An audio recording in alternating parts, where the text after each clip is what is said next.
We are ready to go. Good morning. I'd like to call the November 3rd Academic Affairs and Educational Attainment Committee meeting to order. Please remember that only members of the committee can provide a second to a motion.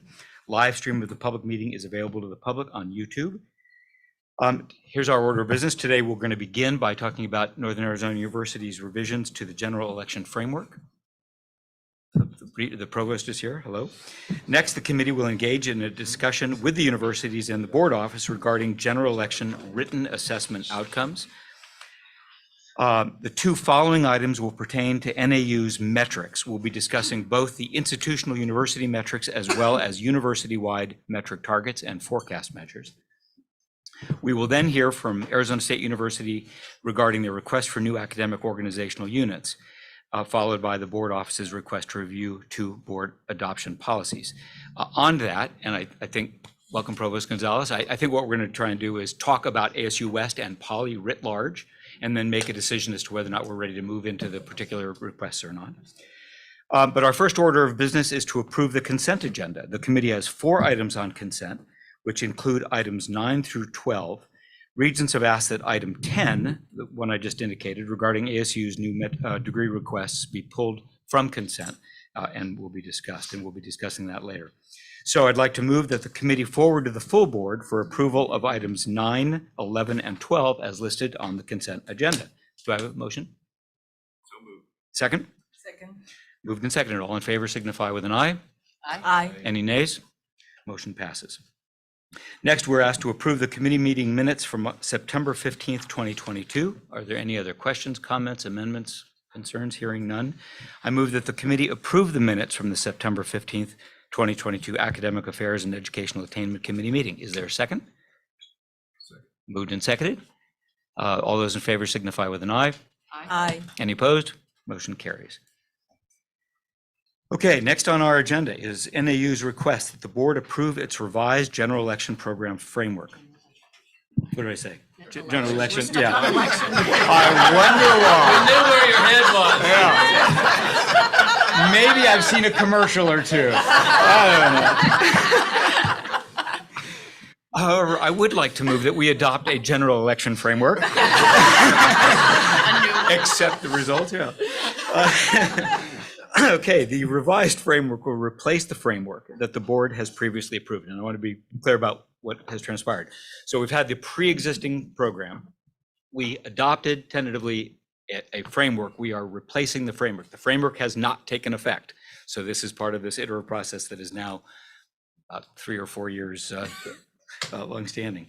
So I'd like to draw the board's attention to where we are in the process. It did start about 3.5 years ago on each campus. It's been an iterative process. Today, we're taking the next step with NAU, which the board has been spending more time on. I want to be clear with the regents and presidents, we will spend similar effort on the other 2 universities, but I hope what we can do today is draw the NAU decision to a close. The specific revisions, which Provost Pugliese will explain in detail, center around the requirement for NAU students to take 3 courses that embed inclusive perspectives as they pursue 4 knowledge areas: writing, math, science, and social and political worlds. The revisions affirm the board and university's commitment to American history and civics as preparation for citizenship. And in fact, the most specific and prescriptive requirements in the Gen Ed plan are those related to American institutions, the Constitution, the Bill of Rights, and the other founding principles of our nation. With regard to the changes that have taken place, we have reduced the inclusive perspective areas from 4 to 3, keeping global perspectives, U.S. ethnic perspectives, and indigenous perspectives, but eliminating intersectional perspectives. At the same time, we've eliminated a percentage course requirement that was to be devoted to each of these courses, so that courses, depending upon their focus, might have more or less of this inclusive content. We believe this will maximize discretion for the faculty and academic freedom as to how they teach the courses, and will expand the number of eligible courses for the students. The general election revisions further define critical thinking in the traditional model of teaching objective analysis and evaluation on issues as to how students form a judgment. The goal of critical thinking in this context has nothing to do with race. This is the ability of students to reach opinions, challenge themselves critically, and defend those opinions with others. That is the traditional critical thinking definition. The changes we've also made include a wide array of vocabulary changes that better express the board and the institution's intentions. And want to just simply say to Regent Pugliese and the NAU team how grateful we are with the extensive back and forth work, listening, working with us that you have done. It's really been excellent cooperation. And so what I'd now like to do is turn it over to Provost Pugliese to further explain the plan going forward. Provost? Thank you, Regent Duvall. Thank you, Regents, Chair Manson. I'd like to start by thanking all of you, the board, for your ongoing interest in general education, and more specifically, your attention to our general studies framework. We have a shared goal of creating a program that produces graduates who are strongly prepared for success in their careers, as well as in their personal and civic lives. In accordance with our shared governance practices, NAU has continued to refine the design of our general studies program. In response to the board's feedback, which we've received since the September meeting, NAU has revisited the general studies framework over the last month and a half or so, with an eye toward producing thoughtful revisions that would best serve our students and accomplish two goals designed to make the program less prescriptive. These are, first, to create more optionality for our students in meeting the general education requirements.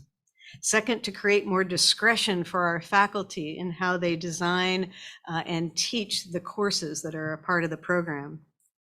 In this regard, the perspectives requirement was reduced from 4 to 3, as Regent Duvall mentioned, by removing intersectional identities as a category.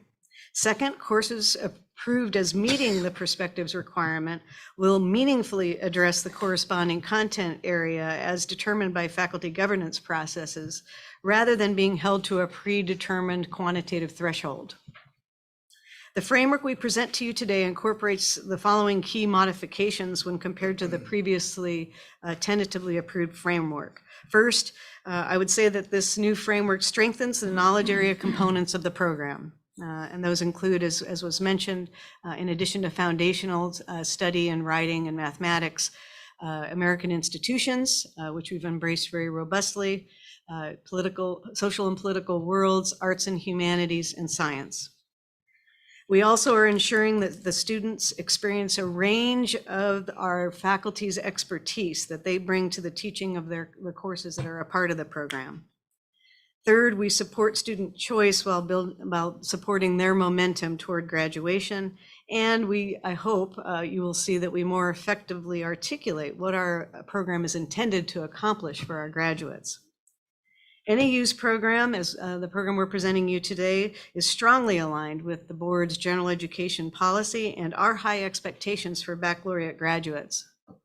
We believe that the learning outcomes outlined in the materials that we have submitted will prepare NAU graduates for a dynamic global economy that they're going to be navigating.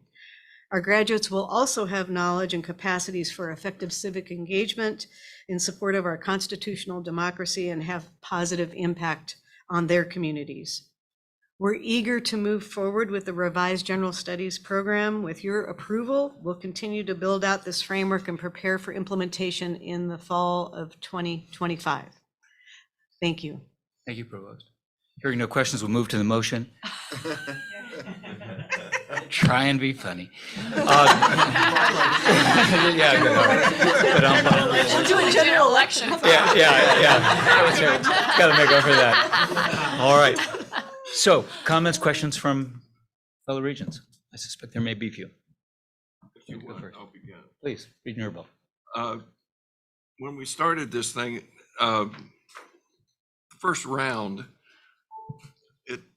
basically I concluded that I must have not been paying attention, because when I looked at what we approved as a board, I'm disappointed because I could have been a lot more rigorous in my comments, but I don't know why. But this time, looking at this freshly, and you hold up the goal of writing, critical thinking, quantitative reasoning, and civic knowledge, I don't see as good a mapping as I would like to the courses that are outlined in this executive summary. And that troubles me. And the second notion is that giving tons of opportunities to professors to pick and choose how they're going to meet those things is somewhat counter to the way I was viewing this exercise, which was these would be courses that we would be confident in that they would come away with better writing skills. We would be confident that they'd come away with critical thinking skills that truly have challenged them and they've learned something. And when I look at the outline of courses, the second point I have is there's an overabundance of reference to social issues. And I fear that too much of this on those 4 core elements will be steered toward trying to satisfy them in some social kind of a setting. For example, you know, we have 2 courses on social and political worlds. We've got 3 courses dealing with indigenous people, et cetera. And we've got another course down below on civic discourse. It seems like, you know, you've already covered 6 of the 11 courses in things that you can argue that somehow they relate to the core 4 things that I mentioned. But I'd like to see a much more direct assurance that that's going to occur. How do you react to that? Well, I think what I'd like to do is explain a little bit about how it is that we take a program design like this and translate that into courses that our faculty, you know, offer and that our students take. And the program is designed, as you've noted in your comments, around these learning outcomes. And then you said something to the effect that faculty pick and choose what to offer. It really isn't quite like that. One of the reasons it does take us a little bit of time to implement these kinds of programs is that we have faculty who center their attention on what the learning outcomes are and then deliberate on the basis of the evidence that faculty present to them about how any particular course that might be a candidate to fulfill that requirement aligns with that learning outcome, which means essentially they're looking at whether or not that course would in fact engage the students in such a way that they would develop that particular competency, whether it's quantitative reasoning or knowledge about American institutions or whatever it might be. So it's that focus on learning outcomes and the alignment of the course design with the learning outcomes, which is accomplished through a peer review process governed by faculty that assures that it's not just some mixed bag of courses that happen to fall, you know, for no strong reason under the category particular category in the program. The other thing I'd highlight, I think, if I understood your concern, Regent Herbold, is that the elements that you described as social, which are our inclusive perspectives elements, those are not standalone courses. Those are, we call it embedded, which means that some of the courses in the knowledge areas will also have content related to those inclusive perspectives. And so they will be, those outcomes will be accomplished alongside the other outcomes related to art and humanities, or outcomes related to science and scientific methodology, or social and political worlds, social sciences and history and things like that.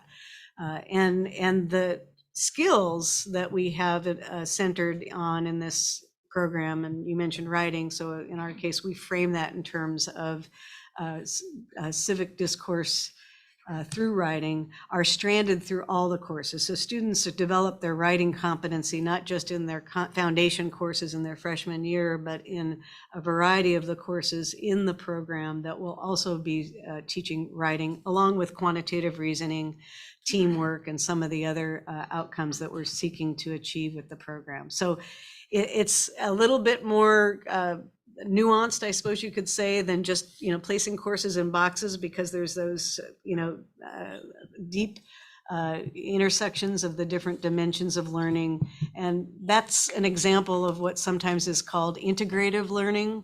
So that the research shows that students gain a lot more when they experience strands of learning that build upon over time, build upon a trajectory to more advancement, as opposed to having discrete experiences in an English course, and then over here in a math course, and then in a history course or something like that. And then, of course, we will be assessing the program.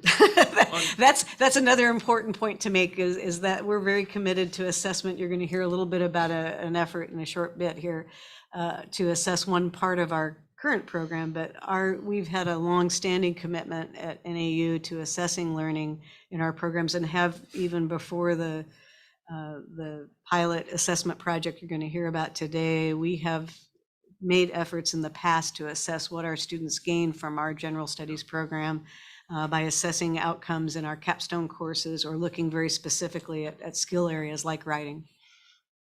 If you look at the civic knowledge area, the board was pretty prescriptive. Yes. In regard to the 6 elements that it wants. I would have trouble seeing how you're going to satisfy that without basically 2 semesters of syllabus that look exactly like the 6 points. But maybe that's me, and I don't come from the academic world. But from that standpoint, that's probably one of the prime examples of you don't have much wiggle room if you're actually going to teach that. And that you're right. And we are I think Regent Duvall mentioned, he's absolutely right in his observation that that's the most prescriptive area of this program. If you look at our document, you can see that I explicated the learning outcomes for American institutions, or what we call civic knowledge, and it aligns perfectly with board policy. And this is an example of the way in which our faculty will be looking at candidate courses and seeing that the learning outcomes of those courses match up with these learning outcomes. And yeah, you're right, we don't have 5 courses. We don't have, it's not a 2-year sequence, so to speak, to learn about American institutions, but we also need to remember that students not only complete a general education program, but they have to complete their majors. Some of our majors take up more credit hours than others, so we need to leave students flexibility to complete majors along with general studies, as well as maybe some other kinds of pursuits that might enhance their competencies, certificates and minors and that sort of thing. Thank you. Okay, other regions? Regent Penley. Oh, thank you, Regent Duvall. I obviously share Regent Herbold's concern that students graduate with good quantitative skills and oral and written communication skills. I still recall the very first meeting that we had with your predecessors, as we had 2 or 3 of us gathered of the regents with your predecessors, discussing our intent to address general education and the first draft, which was roundly kind of modified by your predecessors as well. But in that discussion, I think your predecessors took on Provost Pugliese exactly what you've said, and that is they asked us to think about the broader part of the curriculum, which I thought was a very thoughtful comment. I recall as an undergraduate psych major, my single mathematics class served me very, very poorly, but the 8 hours of experimental and quantitative really worked very well in building quantitative skills, followed by economics and calculus and some other things later on. But I think that's important, which is why in listening to your predecessors, and as you noted, we'll get to this, we insisted on assessments of quantitative skills, oral communication, and written communication skills. So I do think as the 3 of you talk about these issues as we move forward, both looking at it in a holistic way and helping us to understand the curriculum, not just in one major, but in multiple majors from a holistic perspective is important, but also really working toward very high quality assessments, which I know you and your staffs have been doing and we'll talk about later. But you reminded me as well in your comments about an unintended consequence of our working in general ed. And it's now been 25 to 30 years since what is now Justice Hurwitz was Regent Hurwitz. And Regent Hurwitz insisted that every major ought to have no more than 120 hours. That's right. Whether it was engineering or accounting or fine arts. And many people chafed under Regent Hurwitz's demand, which the board had endorsed, by the way.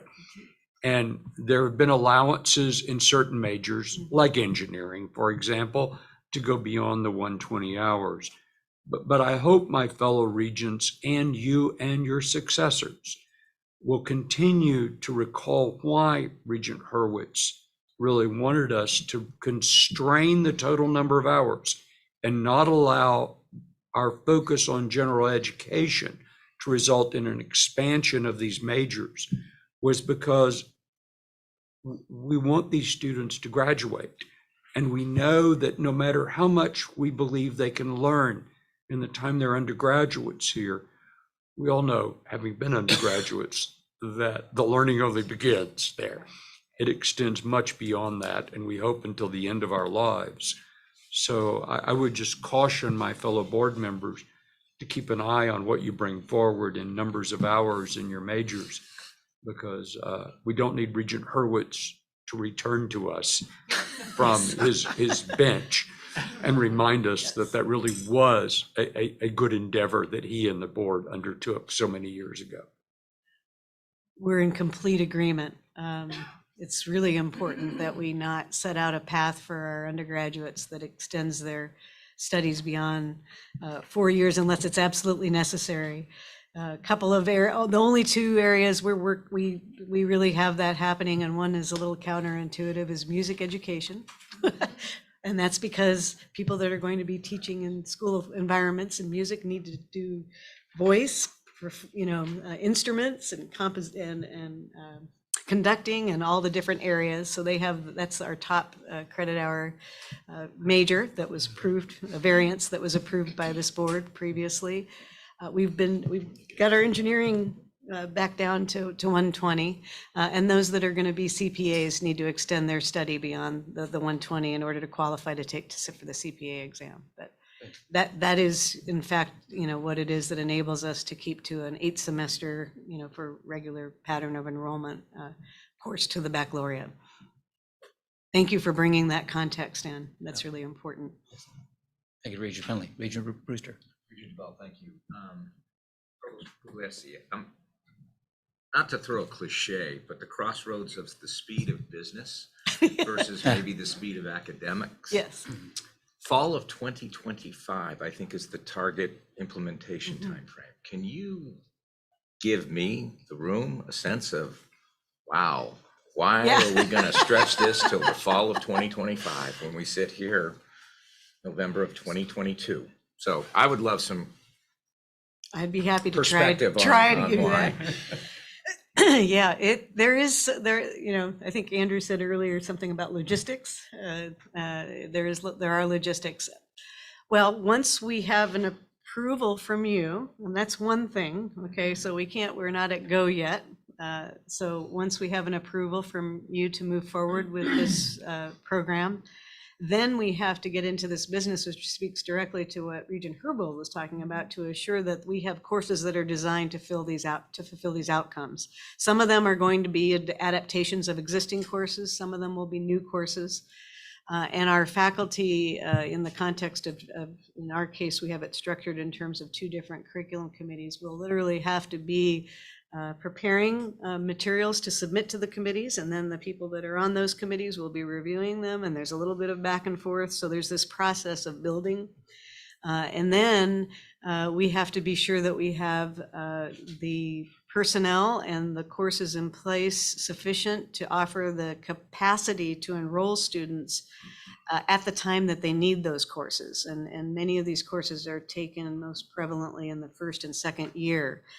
So we can't roll out a program in dribbles and drabs because there will not be enough instructional capacity for students to make their way to graduation without being delayed. And so it's really a student-centered concern in large part. alongside the logistics of getting those courses identified. And then there's also a technical part, which always surprises me about how long this takes. I have to say, I share a little bit of maybe that sense of impatience. Some of the people in our technical area always hate it when I ask questions like, why is it going to take so long to build this stuff into our PeopleSoft system? We have to build a catalog deep in our system, and that's the way in which we sustain student records and determine whether students have fulfilled requirements and so forth. So there are, a lot of background things that need to be done. Now, that does not mean that nothing will be happening until fall 2025. I mean, not only will all these background things be doing, and by the way, among the things that we'll be doing in the meantime, we also design faculty development or learning opportunities that are intended to strengthen the way in which faculty from a variety of areas will contribute to this, the learning outcomes that we've identified. But we will, as courses get developed and designed in alignment with this, many of them will in fact be fielded, and some of them will count in the context of the current program that we have. So students will have the opportunity to experience these wonderfully designed courses in the meantime, including the new ones that we'll be offering around American institutions, for example. But before we actually require every new freshman or transfer student to complete the whole program, we think that we now need to hold off until 2025. Part of that we pushed it back 1 year earlier this fall, when we knew that we had to come back and secure your full approval to move forward, because we weren't sure where that was going to go. And so the sooner we get approval, the faster we'll move. And if there's any opportunity to make it happen sooner, I'm certainly personally on board with it. But again, our staff and faculty would probably push back on me on that. I know I'm new at this, but having run projects before, there's always these stage gates, and you just eloquently ripped through a lot of those stage gates that must be completed. I guess from my perspective, I would like to better understand, in a synopsis of what you just said, what are those stage gates? Mm-hmm. When are those timelines? Because again, I'm still struggling with what can change in 3 years, over a course of a project could be a lot. Yeah. And again, to meet those timelines, to meet those stage gates, to check those stage gates and say, yes, we're at the right point, we can move forward. Maybe it's just me, but I think a lot of us would love to just kind of see that laid out like you just articulated, to say, hey, from where we are to where we want to be in fall of 2025, here are the 9 things that have to happen and the estimated timeframes. I get it in conversation, but boy, it still seems like to me, wow, that's a lot of time. Well, just in brief, I mean, a couple of key ones are, and I think I have this right, that this would put us at having to identify a sufficient number of courses and have the people, and I didn't mention the talent management part of this. We have to get the talent in place, make sure that we have the faculty to teach the courses, again, with sufficient seat capacity to serve our students by the end of spring of 24. So a little over a year to get to that point. And that simultaneously, then what would happen is that those courses will be built into our student information system with what we call requirement designations that indicate that when a student completes that course, that it's fulfilled that part of the curricular requirement. At the same time as our academic units begin to build those courses into the schedule, again, with the milestone of fall of 25 being the first full semester that we have maximum capacity available to serve a full incoming class of first-year students and transfer students. And then there's also, I'll just So fall of 25 means at a minimum, you have to have those courses identified in the catalog with professors, classrooms, and everything else by spring, by January of 2025. Essentially, yes. Right. So yeah. I mean, and it's now, and call this before that effectively even, really January of 23. So there's a 2-year Gantt chart that,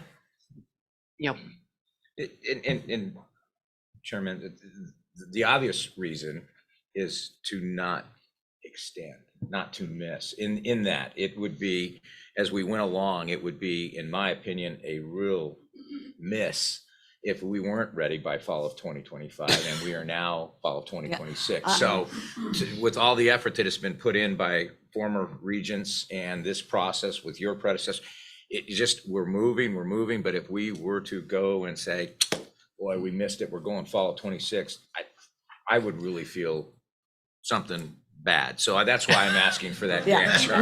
We would feel very badly too, Yes. because we were not happy about having to delay. So we are definitely going to be rolling this out in fall of 25, pending your approval So today. let me ask one other question. That's the first game.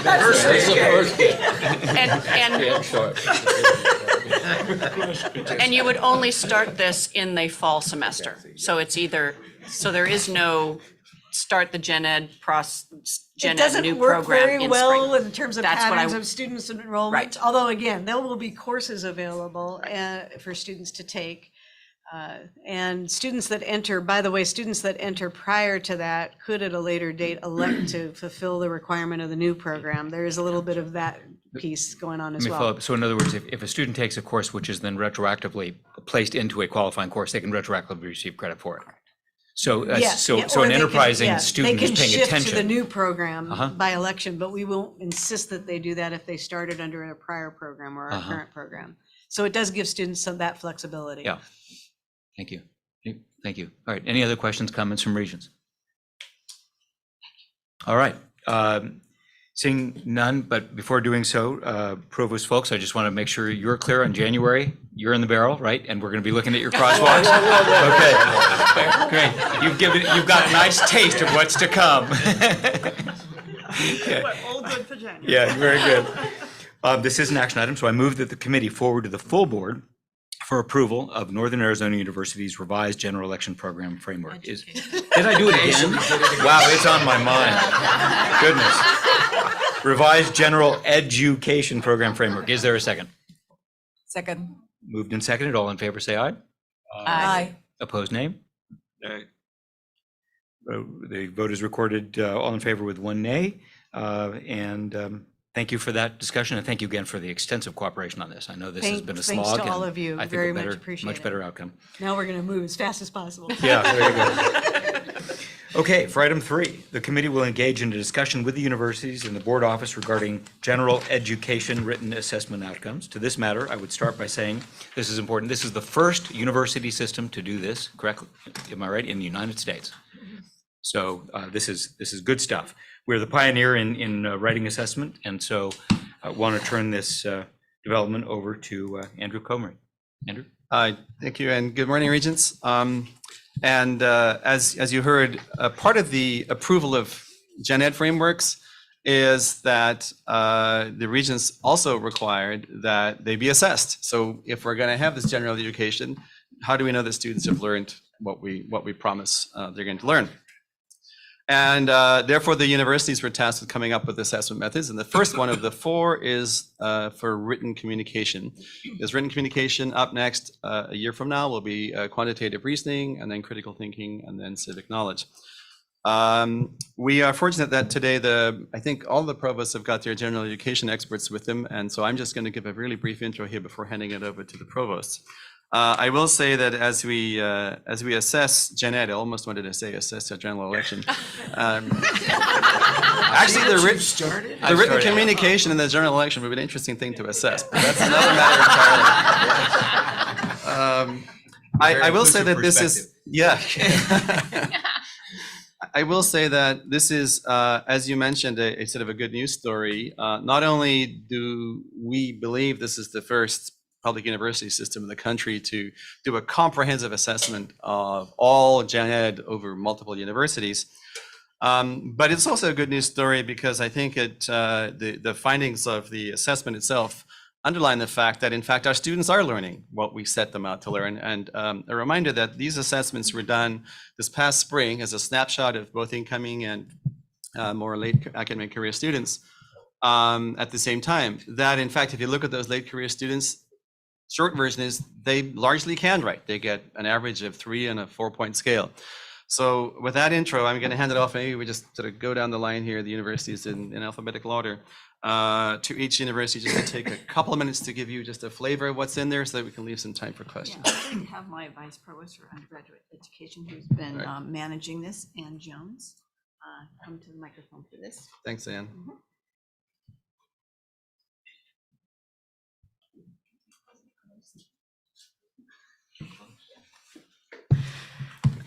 Can I go ahead and introduce mine, then I'll get out of the way? Yeah, sure. Okay, let's do introductions. Okay, So, since they're coming up anyway.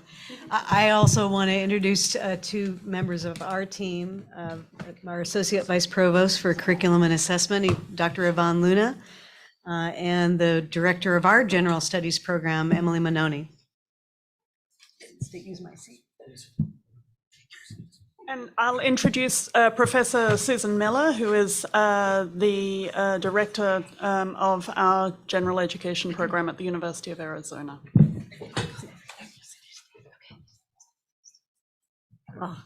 Andrew, who would you like to start? I think, Ann, you're up. Okay. All right then, now that we've played musical chairs. Thank you for the opportunity to talk about ASU's findings from this assessment. Before I do that, I would like to take a moment to acknowledge the many faculty and staff involved in this process. Ordinarily, we don't complete program assessments in concert with other universities. Having the opportunity to assess our programs together with the other Arizona public universities has been both a pleasure and a challenge. I know that each of our teams have approached this process collaboratively and positively. And I'm personally thankful to those at ASU who have contributed to the work that I have the pleasure to present. As Andrew said, my remarks today are celebratory. The take-home message from this project is that undergraduate students at ASU are meeting outcomes for written communication at both the early and late career stages. Across all dimensions in both career stages, scores averaged 3 or better out of a possible 4. Perhaps more importantly, if we consider only students who passed the assessed first-year writing course with a C or better, in short, those students who won't have to take the course again, greater than 99% of students scored a 2 or better, which was considered having met the outcomes on this assessment. And greater than 92% of students scored 3 or better. Both of those scores are considered to have met the outcomes at the undergraduate level. Aside from giving us confidence that students are learning to write well in our programs, these results also show us that the rubric, which was devised specifically for this study, is calibrated well. Early career undergraduate students are typically taking lower division courses, many of which are introductory courses in disciplines or general education courses. On the other hand, at the late career stage, students are typically taking upper division courses in their field of study. In short, the upper division courses assessed at ASU are not writing courses per se, but rather disciplinary courses in which students are asked to do considerable writing. The observation that scores are consistently high for artifacts from these advanced undergraduate courses indicates that at the late career stage, students have learned to effectively navigate complex academic writing situations. As you know, assessment is an important part of an academic program improvement, and we're in the throes of revising our general education programs, as you've just discussed. Against that context, this exercise has brought to light opportunities for better communication with faculty and students about program learning outcomes.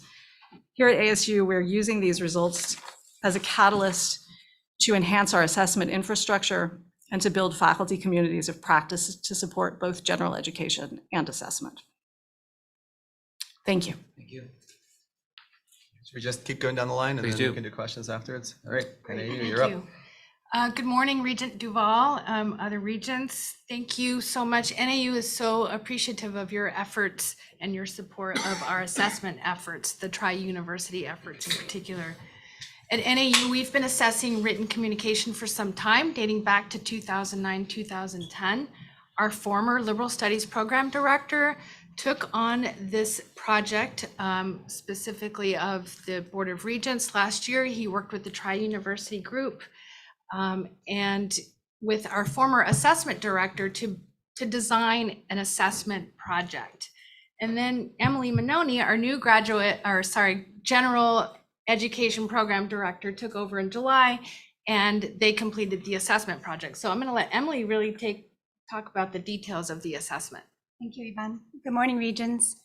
When I began this position in July of 22, our assistant assessment director had compiled the data from our NAU raters and conducted statistical analysis. From there, we convened a focus group of faculty and administrative writing experts to offer interpretations of the data as well as recommendations. Our data revealed significant differences between early and late career students for all 4 rubric criteria, with late career students scoring significantly higher than early career students. Our focus group proposed that higher scores overall in late career imply that our students are receiving college-level writing experience, where they engage with instruction, practice writing, receive feedback, and learn to incorporate it. There was a general agreement amongst our focus group participants that our 100-level writing courses and our junior-level writing courses were contributing to student writing development. There were some limitations to the interpretation of our data. There was limited availability of late career artifacts. For this reason, our sample selection was expanded beyond our mountain campus. This introduced variation in instruction and learning that cannot be accounted for in our current data. There was also agreement that the group could not address the impact of diverse student pathways, such as course selection and degree paths, that also influence student writing competencies. While our focus group was limited in scope, there are a few recommendations that we would like to explore to enhance the teaching and learning of writing at our university. One would be to increase faculty participation in professional development opportunities.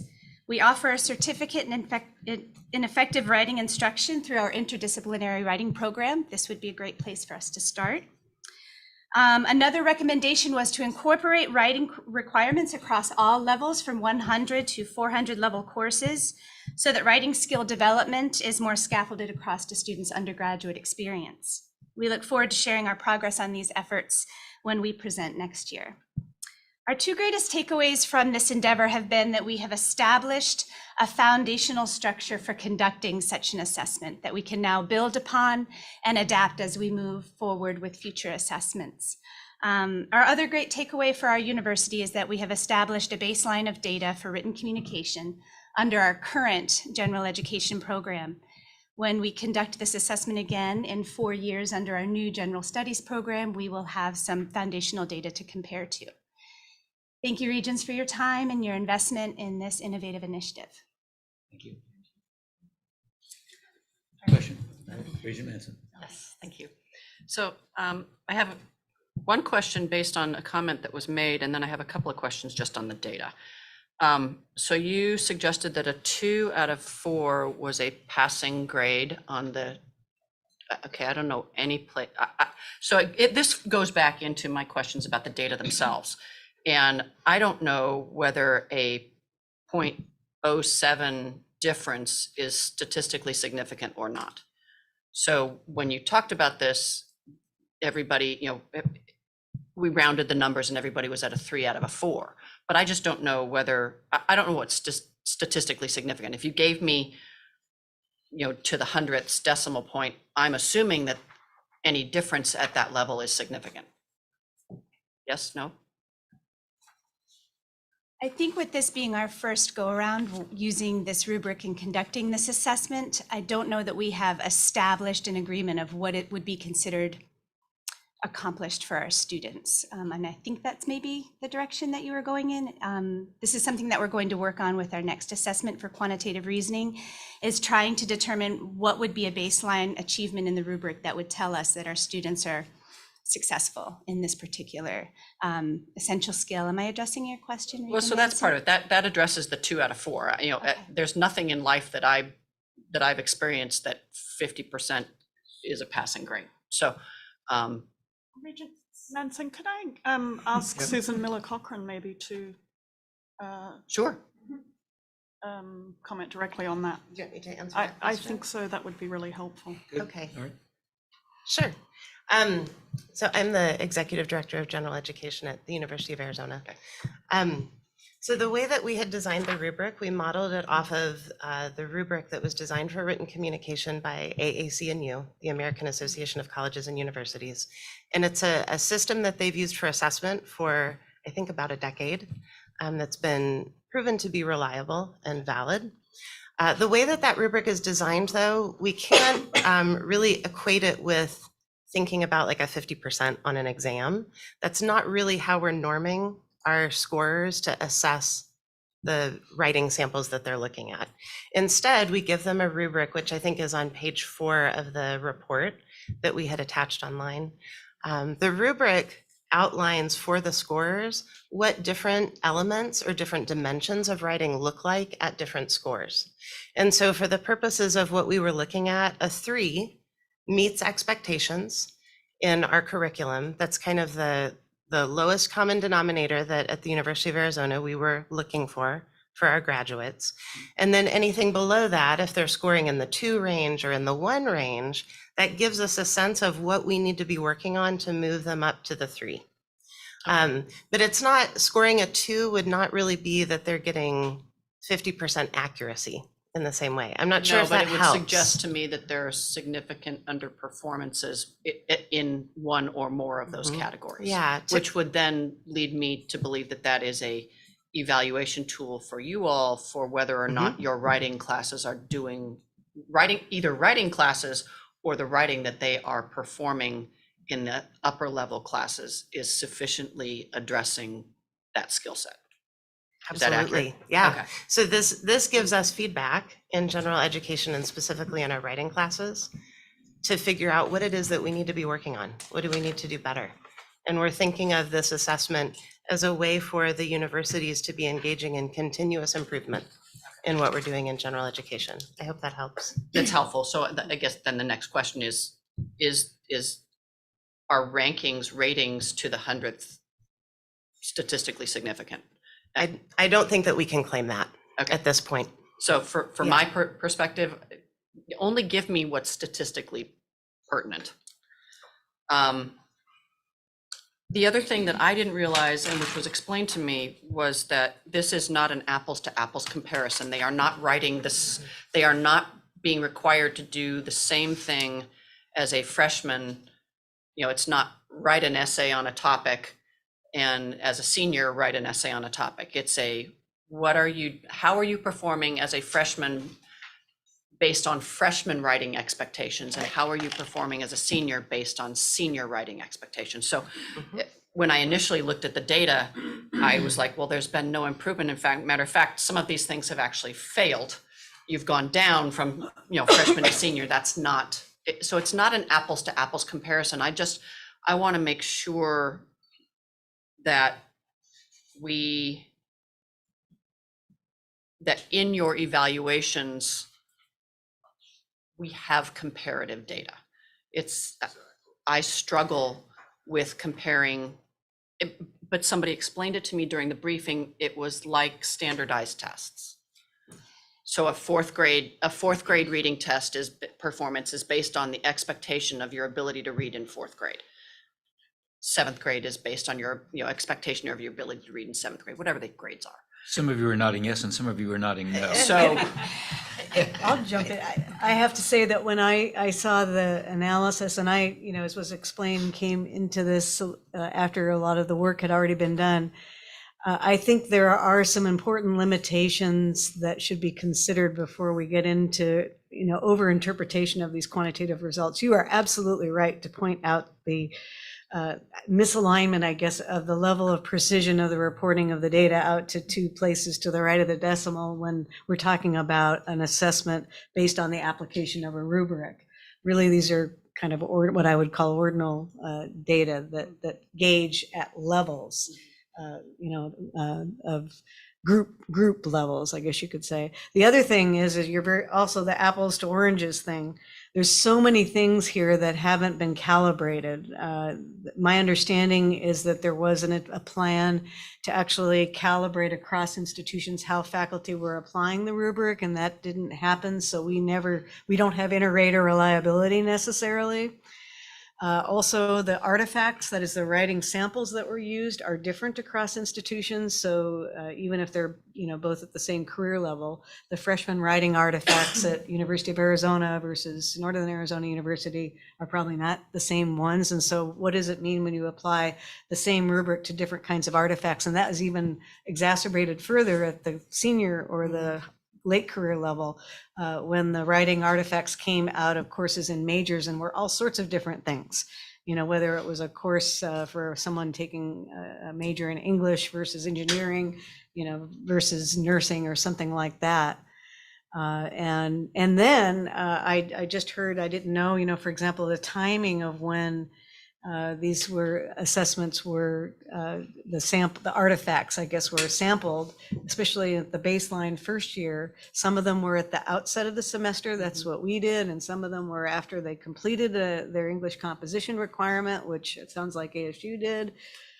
So I would discourage overinterpretation of these numerical results as coming at it as a social scientist. That's So what that that's what I leads me think. though, what that leads me to though, is a request that we be as coordinated and consistent from institution to institution. These are general education requirements that are applicable to all institutions. We need to be as consistent, otherwise the data is useless.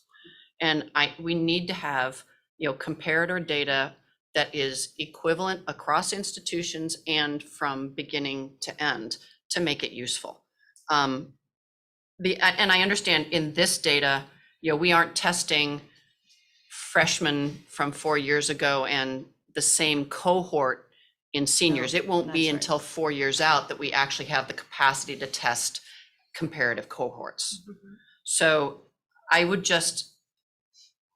I think this is a really great start. I think there's more work to be done to make sure that the output and the evaluations that we see actually reflect consistency and improvement across and between institutions.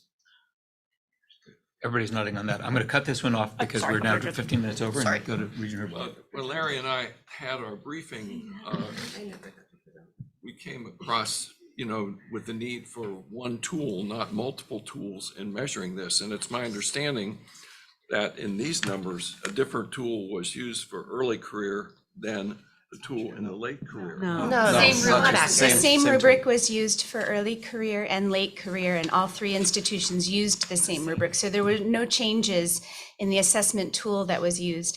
I don't know if there's time, Regent Duvall, but a representative from the U of A did not get a chance to present their overview. I'm mindful of that and I'm going to preserve time to make that happen. So Thank you. it's your Regent moment. Duvall. You've got the stage. I appreciate that. I did want to underscore again how unprecedented the assessment is that we just undertook. I know that Andrew referred to this, as did NAU in their presentation in ASU. But I'm the Executive Director of General Education. I'm the former Director of the Writing Program at U of A. I'm also the former President of the International Council of Writing Program Administrators. So I can tell you definitively, nobody has done this. And so working across. Beginning to see why. And I think it is really complicated. Yeah. And writing assessment is notoriously challenging when you're trying to think about it in terms of quantitative means. But I do think the feedback that we've received, Regent Manson, from your comments is incredibly helpful as we think about how to improve this process going forward. And I did want to also underscore just the extraordinarily productive and collaborative nature of the interaction between the three institutions. And I'm not overstating it when I say this has actually been one of the most enjoyable projects I've worked on in my career. And that's saying a lot. I didn't expect an assessment project to be what I would say that about, but it's been really enjoyable and we've had wonderful guidance and support from the ABOR staff. I'll just highlight a couple of the things that I think were most interesting to us in the U of A results. First, I just wanted to maybe provide a little bit more nuance that no, we can't claim inter-rater reliability across institutions. And to be very honest, that was never our intention. The intention was not to compare across institutions, but to be able to claim inter-rater reliability within our own institution. And so at U of A, we used the best practices in writing assessment for making sure that we were norming the people who were scoring the assessment, that there was consistency. As they were looking at the early career and the late career samples, they used the same rubric. They didn't know whether they were looking at early or late career samples when they were doing the scoring. But it is very clear from the level of complexity at times what they are looking at too. And so they can see, okay, well, the kind of work that the student is embarking on is something that is highly complicated. It's within the major. This is really difficult work to do versus something that an incoming student might be doing. Our early career samples, we actually collected through our placement process. And so those were students that we were collecting samples from prior to matriculation even, but they were doing a task that we would expect students to have mastered in high school. So it was much less complicated than what we had asked the upperclassmen to do. So I know in the report you have the numbers, and I won't go over all of those, but I wanted to highlight two things that we found incredibly interesting. One is that we were delighted to see that students were scoring in that meets expectations range across the board for our late career students, even though the kinds of writing that they're doing in their majors is very complicated and oftentimes very different than the kind of writing that they've been doing in high school or even in their foundations writing courses. So there are some things we're doing really well in that regard. We'd love to see that score higher too. So to that point, one of the most interesting parts of our findings was we did a comparison across groups in the late career group between our late career students who were in classes that were being taught by faculty across our curriculum who had participated in a new initiative that we started as part of our new general education program, which is a writing across the curriculum program. And we have a semester-long training that our faculty can choose to participate in. The students who were in classes taught by those fellows did score, and it was statistically significant, they scored higher than our late career students who were in classes not taught by people who had not participated in that training. And that distinction told us that we were on the right track, that this new program that we'd implemented as part of general education, we need to make sure that we continue to support and broaden that across the curriculum. And we'd like to take what we've learned from that and apply it to some of the other areas of the curriculum we're working on in general education, such as civic learning and American institutions, quantitative reasoning, to think about what does this training look like across the curriculum? Because students are engaging in quantitative reasoning far beyond their math classes. I think Regent Penley, your example is a wonderful one. So we want to make sure that how we are preparing faculty to address these different areas of general education really is giving our students the best experience possible. So I'll stop there. Terrific. Appreciate all of this, the collaboration, the leadership first to do this. You know, the first one's up the hill, take the most bullets. I recognize all of that. Thank you for your courage in taking this on. We'll get there. And of course, look, I think how we want to measure success is when we hear from our employers that our students can write. And, you know, I think what concerns us is there is a gap. I mean, we do have employers who say, gee, I expected more. And so we're going to give them more. And so thank you for all of that. All right, so this is a discussion item only. No action need to be taken, but thank you for a very robust discussion. We're now going to move to a discussion with Northern Arizona University regarding institutional university metrics. The provost will join us, Vice President Lori Dixon. Lori, are you coming up? No? Okay. Not after that, huh?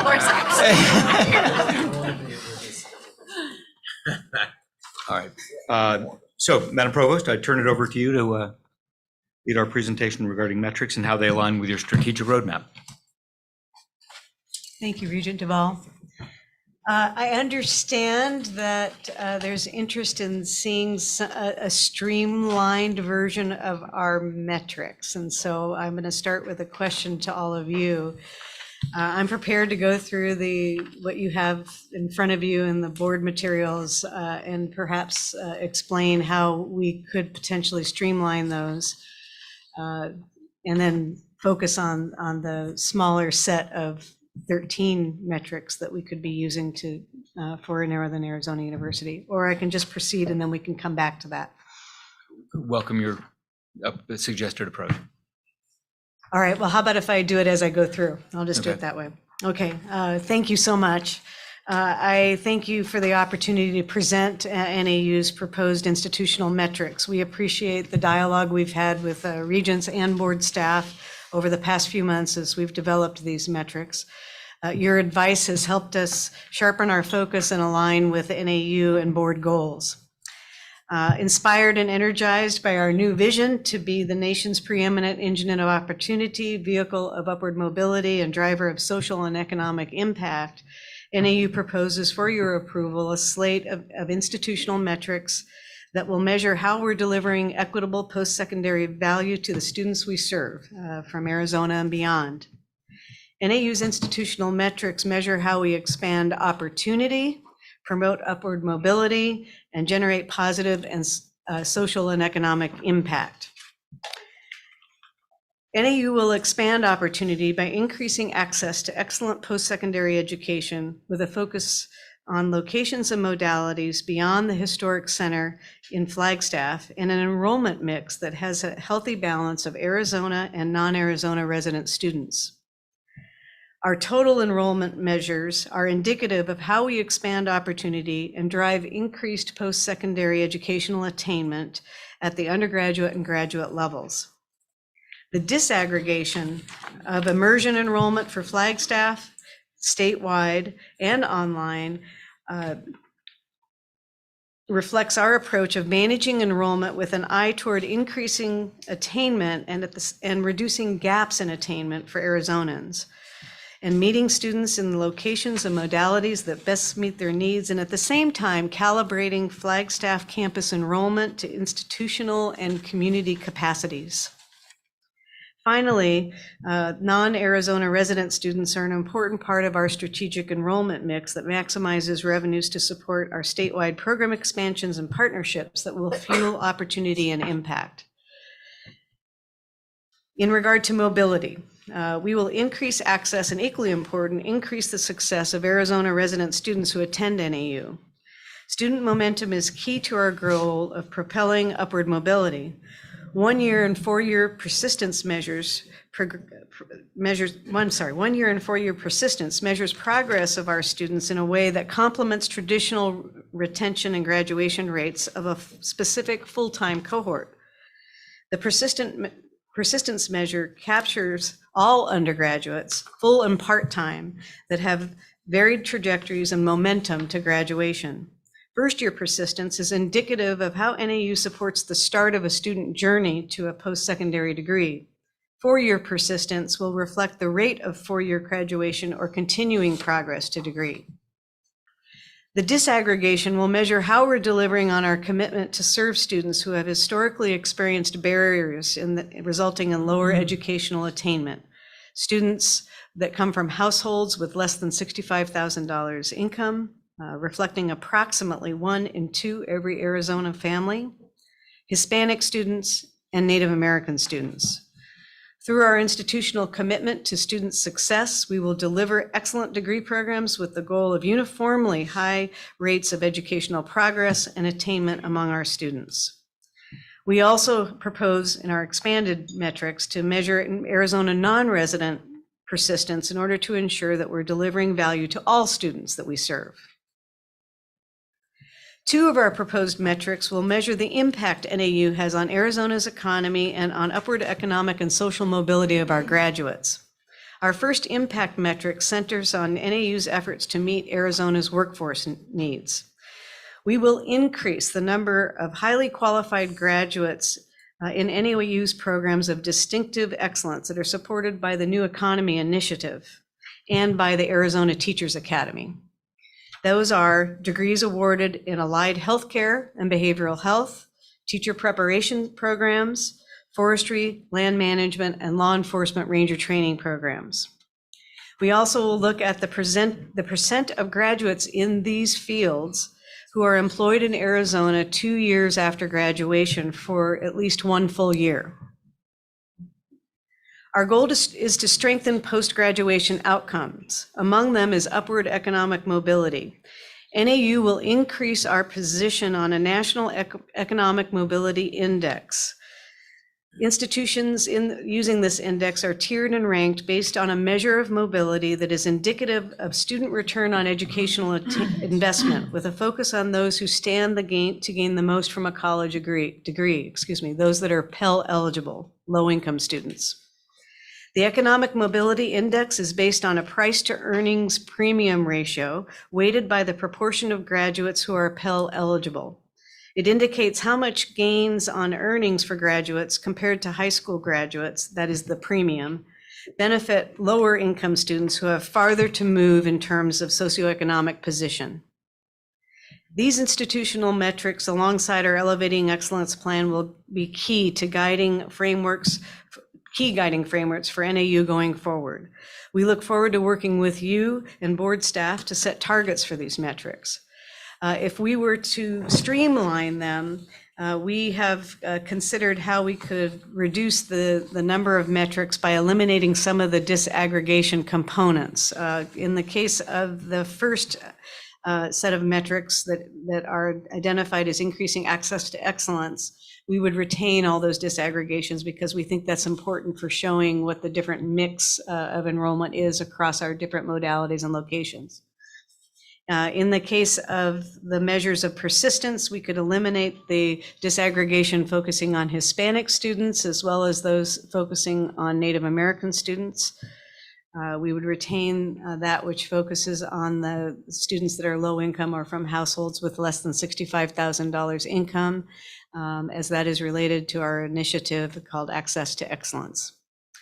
And then we could also combine under the Answering Arizona's Call to Meet Workforce Needs, the degree areas and our areas of distinctive excellence into one metric and count the number of graduates in that whole set of programs together.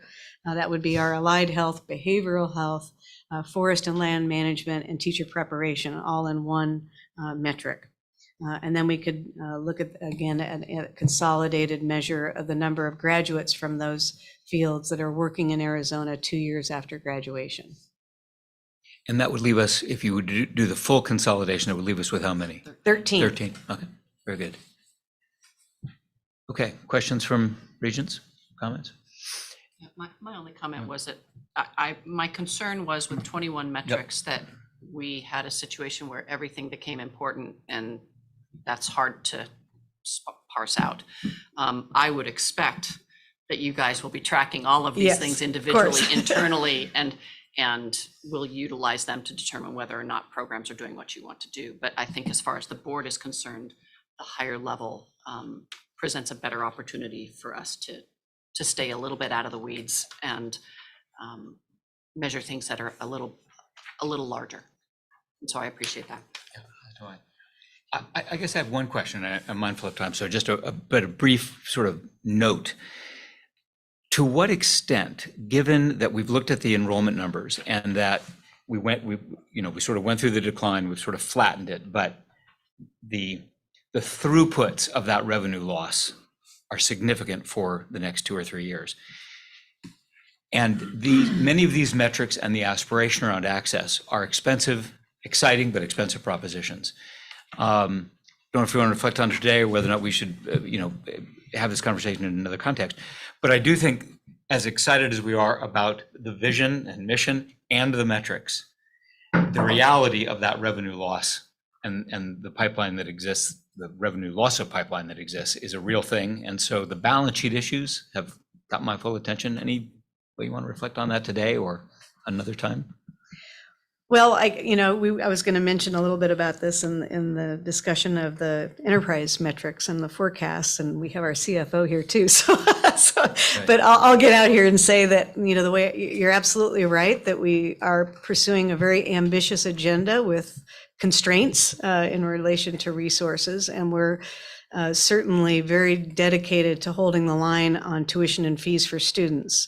What that means is that we need to be laser focused on thinking about priorities regarding the investments of the resources we do have. And so that means we're looking at some different ways to improve our efficiency, to look at how it is that we orchestrate the delivery of programs in the context, for example, of statewide, through some consolidations that allow us and strategic alignments that allow us to center the impact of our resources in areas that will yield the most impact on students and the outcomes we're seeking is also important. And then another key part of it is our strategic enrollment management and getting that right. I referred to it generically as healthy, but Obviously, it's an important mix of enrollment that allows us to serve the different populations of students in the way that we intend, and with outstanding programs and great outcomes. So it will be a very, something we'll have to be highly monitoring as we go forward. And obviously, we can't live beyond our means. So To figure it out. we'll figure it out. Well, and look, I just want to say, thank you that we are off the metrics around chasing Carnegie One status, and sort of all Yes. that was embedded in those costs was a fool's errand. That's and correct. I think we've got a course correction, so thank you. Thank you for that. Okay, this is a discussion item only. We will see these metrics again in January, so spend some time with them, get comfortable with them, right? We don't approve them here today? No. Oh, I don't think so. Do we nice. approve them today? Review item. I don't think so. You're Yeah, correct. Okay, great. Right. Whew.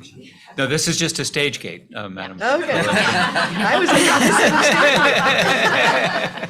that we'd be setting targets next. Yeah, right.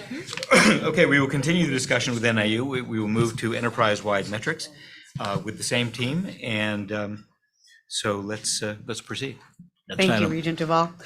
Once again, we're grateful to Regents and board staff for your valuable consultation in the development of our proposed enterprise metric targets and forecast measures.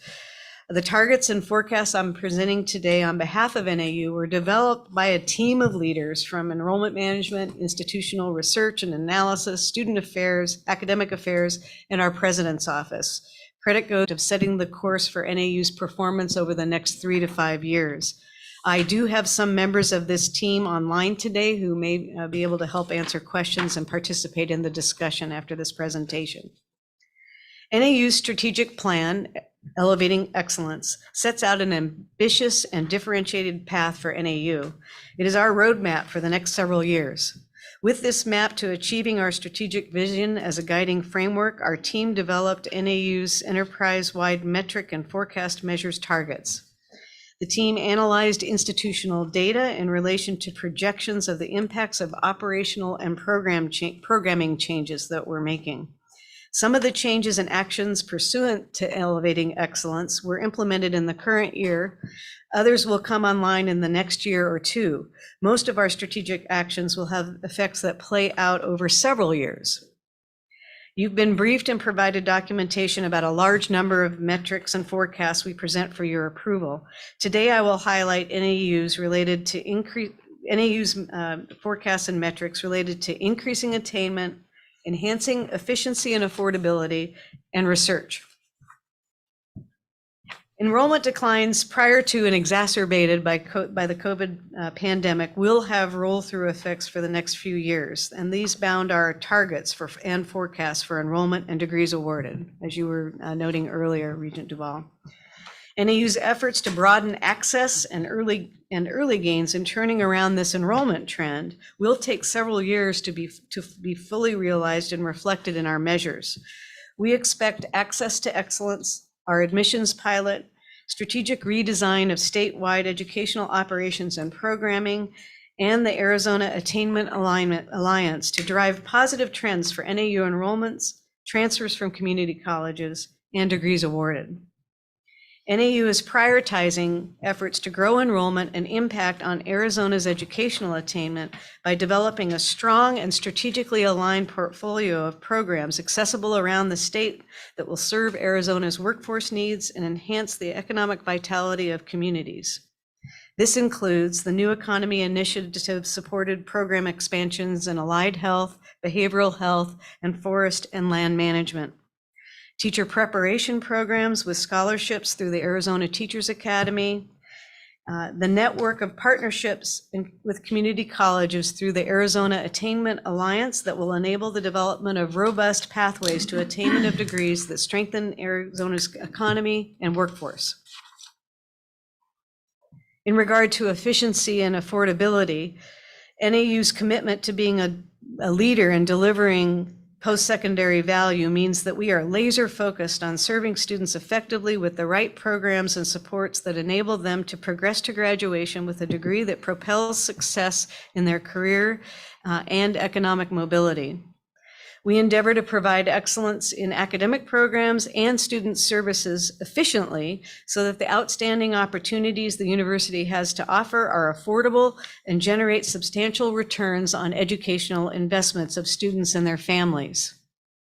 Over the next 3 years, NAU will hold the line on tuition and fees, reduce the average debt of Arizona resident graduates, and increase the percentage of graduates who leave NAU without any debt at all.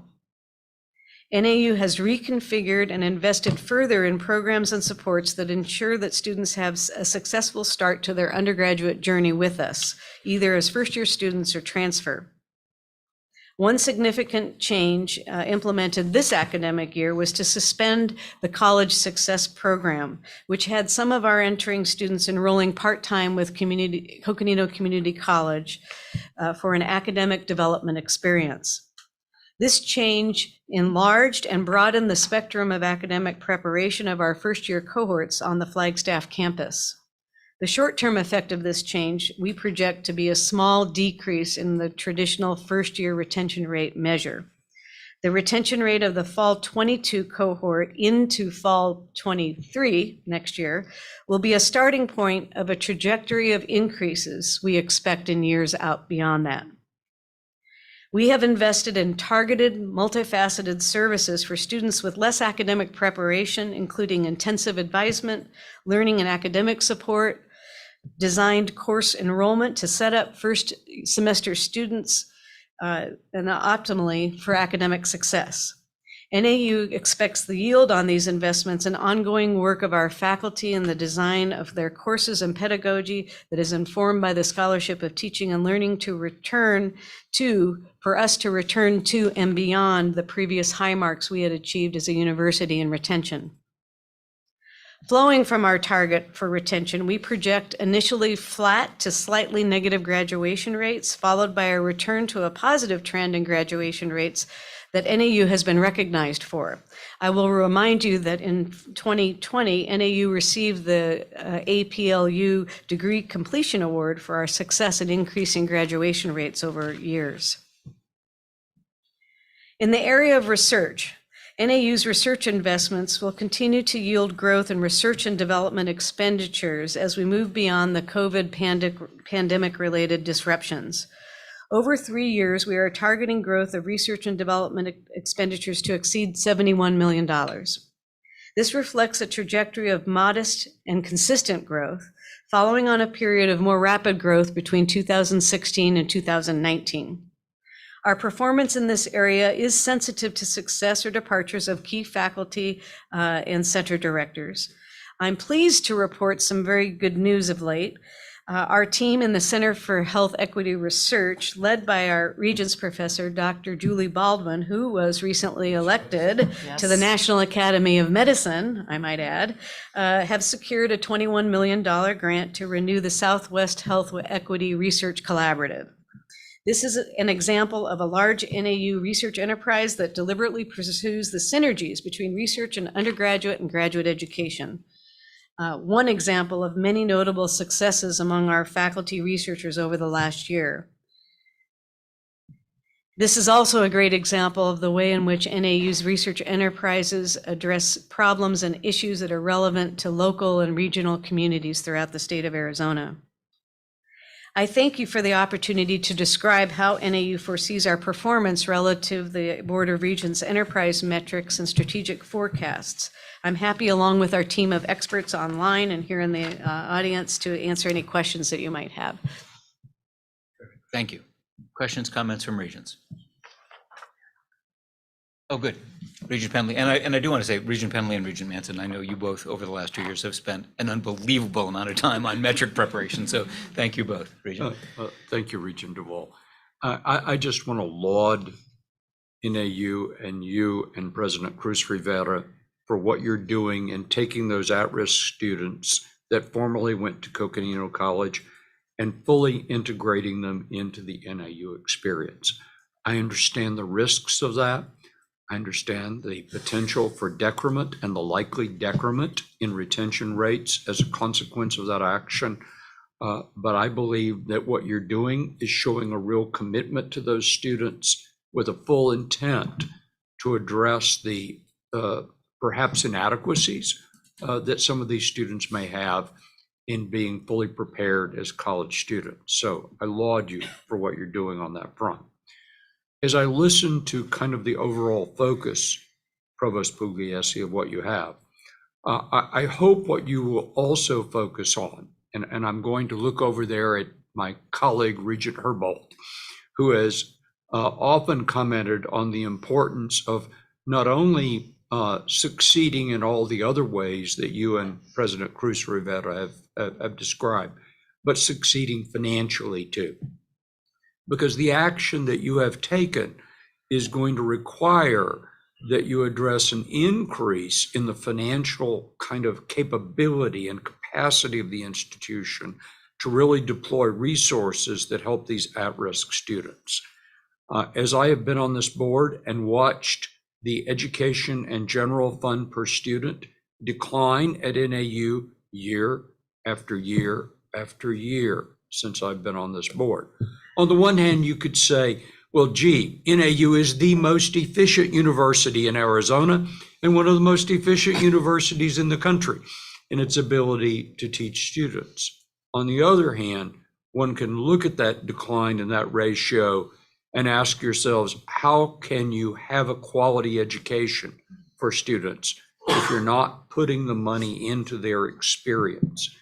So you have created for yourselves an absolute need for increasing that ratio of ENG per student. Right. And I hope that all of you will keep your eye on the fact that the financial success, and again, I look at my fellow regent across the way, that's going to be absolutely essential to accomplish the goals that you have laid out for yourselves.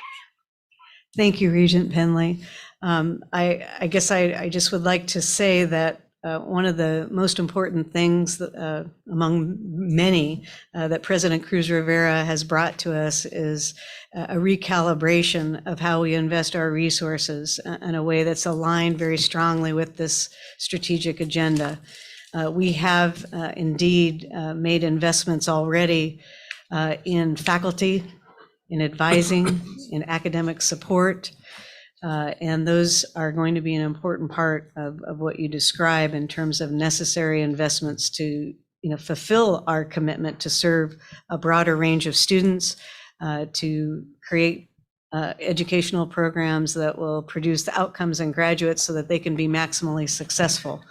And I expect that we'll continue to be working on ensuring that we stay calibrated in that way going forward. So thank you.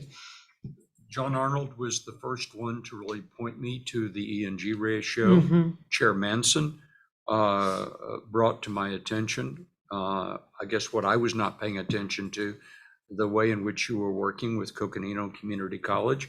And I thought she was absolutely right to ask whether that was the best solution for our students. And I'm just pleased on so many fronts that you are addressing these issues. Thank you for your support. Thank you, Regent. And if I could pick up on that, I think at our last meeting, I caused some trauma for the CFOs with a tuition amendment. I'm going to do the same thing today with the three of you. And I've discussed this with the chair of our audit committee and the chair of our finance committee.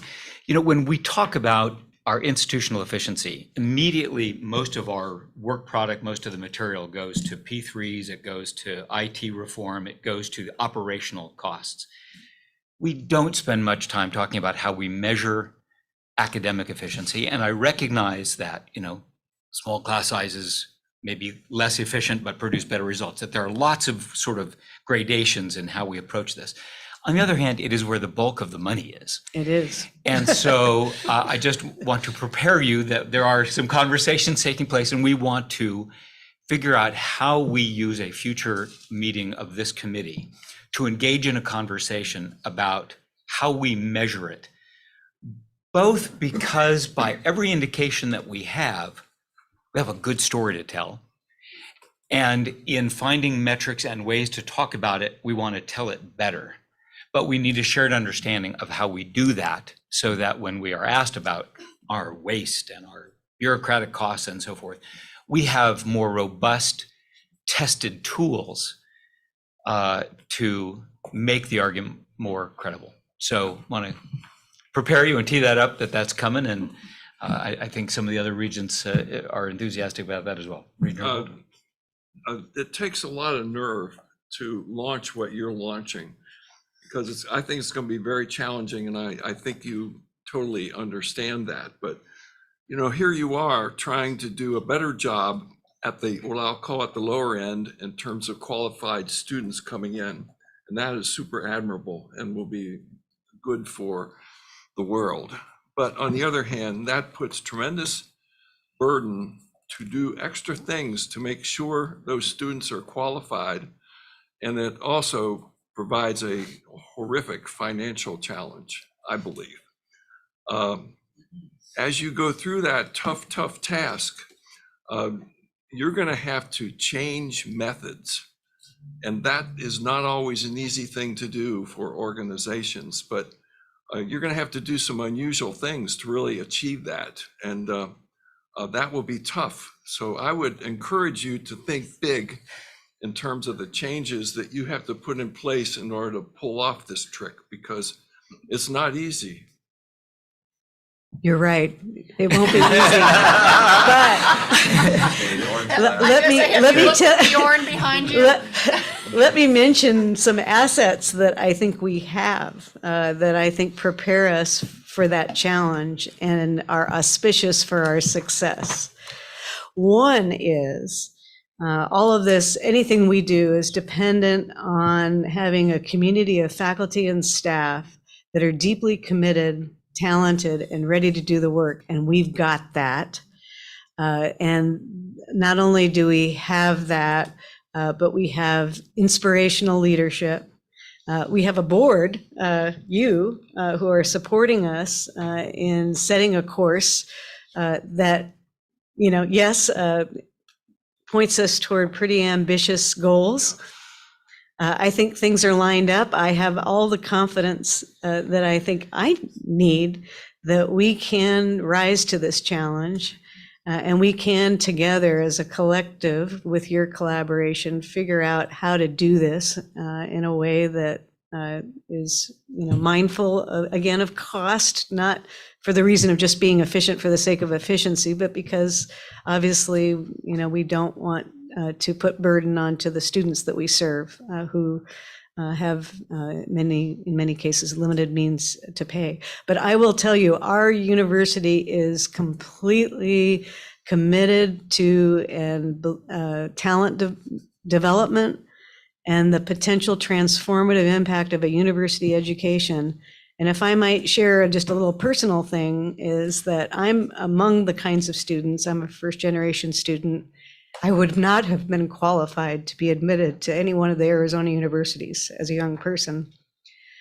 So I have a personal commitment to the power of a well-designed educational experience and where it can take an individual, and that has transformative impact on the educational attainment of the entire state, because we've got lots of students out there. I think Regent Brewster, you were mentioning the students that may not have had the same kind of prior experience when they come to us, students from rural communities, for example, where they don't have the same curricular opportunities. Those are the kinds of students we have a special place in our hearts to serve. So we're going to do it. Great, thank you. Thank you all around. I'm going to digress and tell you a story, because it'll light you up. So a group of us went out to dinner in Flagstaff during our NAU meeting, and somebody overheard the waitress saying that what brought her to Flagstaff was the Teachers Academy. So we brought her over to tell her story. And she said, I was a kid in Bakersfield. I looked at how much they pay the teachers in Bakersfield. I looked at the cost of even the Cal State, much less the UC system. And I thought, I'll never be able to finance my loan. I heard about your program. I moved my entire family to Flagstaff, and I will spend my life in the classroom in Northern Arizona. That's great. That's great. Good stuff. So at the end of the session, somehow Fred ended up with her phone number. And he didn't even ask for it. Well, I saw the potential for a testimonial on the social media. Oh, I see. Now I get it. Yeah. Thank you. Yeah, it was right.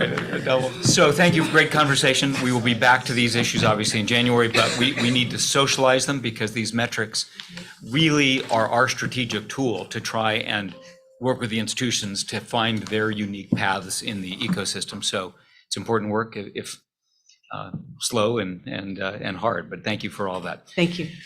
Great, Nancy.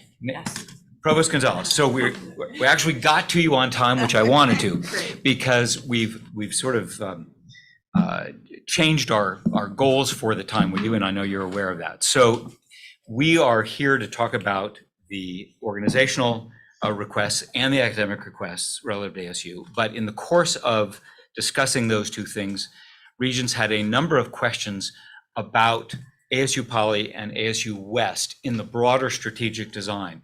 What are they to be? What's the growth aspiration? What's the pricing aspiration? What's the academic definition, et cetera? And so this may end up being an action item today. It may just be a discussion item. Our rules allow us to take the action items to the full board meeting.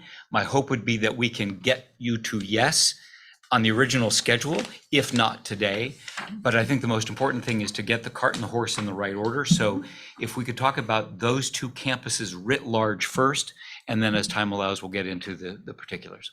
Okay. Thank you. Thank you very much, Regent Duvall and Regents Chair Manson.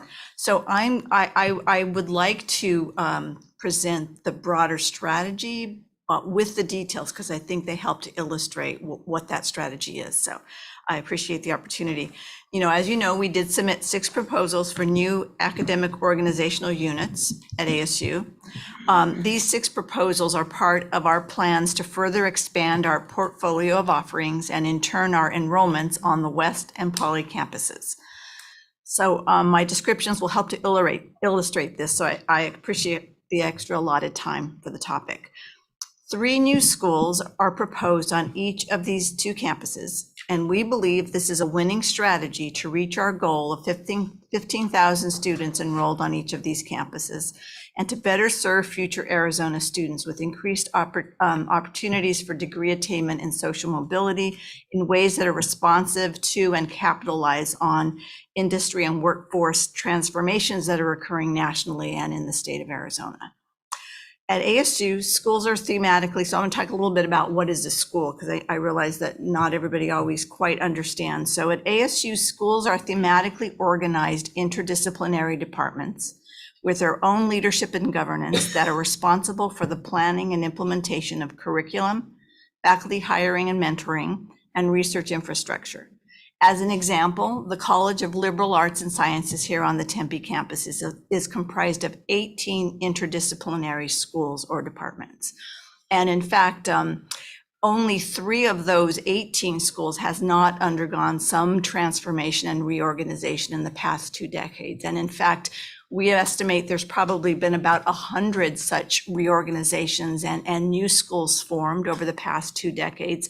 And this is precisely how we are able to remain agile and responsive and advance in the ways that we have over that time period. So the creation of new schools is part of the broader ASU strategy. On the West Campus, as part of a concerted initiative to serve West Valley communities, we are seeking to establish schools now in 3 different new schools in 3 different colleges. The School of Technology, Innovation, and Entrepreneurship in the W.P. Carey School of Business, the School of Interdisciplinary Forensics in the new College of Interdisciplinary Arts and Sciences, and the School of Integrated Engineering in the Ira A. Fulton Schools of Engineering. Those are the 3 schools. 2 of these colleges, just mentioned, do not currently have schools headquartered on the West Campus. The plan is to center these schools, including school leadership and faculty at West, to achieve greater visibility for our highly ranked W.P. Carey School of Business and Fulton Schools of Engineering on that campus. And we think this is the strategy that is needed to be able to reach those goals. And we believe this is a really timely opportunity with all of the changes happening. Before describing each of the proposed schools, I'd like to highlight that although these 3 schools will be in different colleges, they all share a structure underpinned by interdisciplinarity and a commitment to develop unique educational programs driven by experiential learning in partnership with local government and industry in the West and Valley and East Valley. And, we've had a very robust period of development on these, on our thinking on these schools over the last 9 months. All of the deans in these schools have been actively engaged, as have been other aspects of our enterprise, including Knowledge Enterprise, who is sort of thinking about the development of innovation zones on those 2 campuses, which would dovetail nicely with the plans that we have come up with. So let me talk first about the School of Technology, Innovation, and Entrepreneurship in the W.P. Carey School of Business. This school will bring a strategic and highly visible focus on entrepreneurship and innovation with a technology emphasis to the West Campus to serve the West Valley community and attract new student populations. As an interdisciplinary school, it will bring together top entrepreneurship and innovation faculty to develop new knowledge, novel coursework, and content. The TIE School, the acronym, is well suited to serve the West Valley community, given that according to Westmark, the West Valley will have a strong technology focus in the years to come, with TSMC and its ecosystem of suppliers, Microsoft and other technology leaders, and a growing number of IT startups, as well as other technology-related growth areas such as health and telemedicine, digital logistics, and sports and entertainment. This new school is meant to be a galvanizing presence to serve students who are interested in entrepreneurship and innovation and who are looking for a more project-focused, service-oriented learning experience. This includes working professionals with no or little or limited college experience who would like to complete a degree immediately applicable to their work lives. The proposed BA in entrepreneurship leadership, also to be considered in our submitted documents, includes topics relevant to small and family businesses. It will be an excellent fit for these students. Pursuing a degree offered to TIE will be attractive to not just students from the West Valley, but also students from across the nation and world who will be attracted to the unique experience provided by TIE at the West Campus. So that's our W.P. Carey offering. So the School of Integrated Engineering, which will be offered as now our 8th school by the Fulton Schools of Engineering, will offer degree programs that enable students to combine engineering with other disciplines to achieve their individual career and life goals. Other schools have embarked on similar approaches. As an example, UC Berkeley has created a multi-departmental and interdisciplinary engineering science program with majors that integrate engineering with the natural sciences and mathematics. In partnership with academic units on the West Campus, that's why the co-location is so important here, the School of Integrated Engineering will focus on providing students with a solid foundation of computational, mathematical, and technical skills, together with an understanding of the impact of engineering on society. The unique combination of engineering and disciplinary concentrations in business, technology sciences, and the arts will prepare students for a range of career opportunities. Examples could include engineering integrated with semiconductors, engineering integrated with business, engineering integrated with forensics, another of our new schools I'll talk about, and so forth. Importantly, this program design will be in collaboration with industry partners in the West Valley to help ensure positive employment outcomes.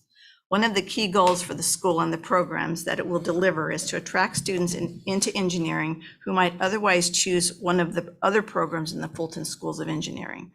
Thus, a successful outcome will be students who can use their engineering mindset in concert with their passion in some other disciplines to address new challenges. So then finally, the School of Interdisciplinary Forensics, also planned for the West Campus, will build on the existing forensic science, forensic psychology, and computational forensics degree already at New College of Interdisciplinary Arts and Sciences on the West Campus. This college already serves more than 2,000 students and has been one of our most popular majors on that campus. This new school will serve as a hub to grow ASU's interdisciplinary efforts in forensics, to raise the visibility and impact of the existing programs, and to catalyze expansion into such areas as forensic biology, forensic chemistry, law, art, anthropology, and environmental sciences. There is considerable support from both inside ASU and within all allied external organizations, especially in the West Valley. For example, the Arizona Supreme Court recently announced the launch of its Center for Forensic Science and Psychology that will partner directly with the ASU New College Forensics Program and faculty. And they've been in active communication about this. The proposed new school will augment the impact of this partnership and many more by producing graduates that will enhance public safety and the Arizona judicial system and develop new approaches, technologies, and tools to enhance forensics. The new school will focus not only on existing disciplines in forensic science and psychology, but also those important but often overlooked intersections of forensic science with communications, ethics, and business. Within the broader interdisciplinary context of New College and the West Campus, we expect this to be an ideal environment to build the top-ranked interdisciplinary school in forensics in the country. And I will, without going into more details on that, there has been a National Academy of Sciences report and some follow-ups very much suggesting that this new direction of interdisciplinary and strengthening the science part of forensics is the direction for this field. So we're excited to become the leaders in that. So those are the three colleges on the West Campus or schools, excuse me, that we have proposed. Next, I'd like to talk about the Polytechnic campus. And I want to start by acknowledging that we successfully launched the School of Manufacturing Systems and Networks on October 14th. Great celebration on the Poly campus. This was the 7th school in the Fulton School of Engineering and the first step in our expansion plans for that campus. So ASU is requesting now to establish 3 schools within the College of Integrated Sciences and Arts in the college, also known as CISA. This college currently offers undergraduate and graduate degrees to more than 8,000 students on the ASU's Polytechnic, Downtown, Lake Havasu, and Tempe campuses online and in partnership with community colleges throughout the state. They're actually our college that has partnered most recently with the Navy on the development of their degrees. As one of the 3 liberal arts colleges at ASU, CISA is also an essential partner to every college in the university in providing general education. With that administrative complexity in mind, it is perhaps surprising that CISA is not structured currently as a series of academic schools or departments. Over the course of the last year, CISA has undertaken a design process, including extensive consultation with faculty and staff, to identify its strengths and goals and to define an administrative structure that will support its aspirations. 3 school proposals before you are the result of this rigorous collaborative process. At present, CISA is comprised of 8 faculty groups, which will be reorganized into the 3 schools proposed here. Creation of these schools will allow CISA to leverage its distinctive assets to better serve students and the surrounding communities. And we see that. Just before we get too far, so CISA, this is a complete reorganization of CISA into these 3 schools, which will be co-located on all campuses. Yes, the predominant location of CISA in its leadership is currently Poly, and currently the school is structured into 8 sub areas, but they don't have a college structure. They will continue to exist on all of the other campuses. But we were creating a new organizational structure to position them for the kind of design work that is going to be needed for them to not just stay where they are, but to advance with new degrees and be able to increase their enrollments over time and to serve the needs of the growth on Poly campus, but also the other campuses that they serve. So yes, that's exactly right. So I'll just describe those 3 schools and then won't take more time so we can have discussion. The School of Applied Professional Studies will offer undergraduate and graduate degrees that are industry facing and that connect students to career opportunities across a range of industries. Existing programs in project management, organizational leadership, and technical communication, including user experience and data visualization, will be moved into this school. Now, these emphases already exist. They're just going to be now reorganized into a unit that would be called the School of Applied Professional Studies. Additionally, this school will be in a much better position to partner with the Ira A. Fulton Schools of Engineering and the schools out there on the Poly campus, and particularly with the School of Manufacturing Systems and Networks, to develop novel programs incorporating both technical and professional skills. Again, opening up far more opportunities for a range of students on those campuses. The School of Applied Sciences and Arts aims to integrate liberal arts education, transferable skills, habits of mind for lifelong learning, inquiry-based learning, and multidisciplinary instruction.